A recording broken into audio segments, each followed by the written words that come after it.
La semaine dernière, le Tawarik 2 a fait de la résistance durant son sabordage. Le navire allait devenir un récif artificiel dans la région de Trouobiche. Pourquoi avoir recours à des épaves pour des récifs artificiels? Vassel Kopemutu, océanographe de profession, nous éclaire. Le récif artificiel joue un très grand rôle dans la réhabilitation de notre environnement marin. Il y a des récifs artificiels qui ont été coulés à travers Maurice pour des besoins, on va dire, écologiques. Donc a priori, les récifs artificiels, si c'est fait correctement, naturellement, ça représente un avantage pour l'environnement marin. Si leur rôle est facilement définissable, leur impact ne se fait pas du jour au lendemain. Un écosystème mettra un certain temps à se construire autour des restes du navire. Donc c'est quelque chose qui a un impact assez rapide sur l'environnement marin. 2 à 3 semaines, les premières algues, ensuite les premiers coraux vont commencer à pousser. Un corail peut pousser jusqu'à 7 cm par an.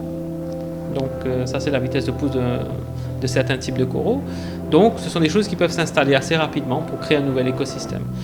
Autour de Maurice, nous comptons 18 récifs artificiels, le Tawarik inclus. Ce sont des véritables aires de jeu pour les plongeurs comme Norman. La plongée, il la pratique depuis 20 ans. Les récifs artificiels, il en raffole. Moto lipido positif. Moto lipido positif, pourquoi? Par exemple, si je prends les parois Water Lily, c'est des épaves qui nous coulaient bien avant mon parti là déjà. Il était déjà coulé.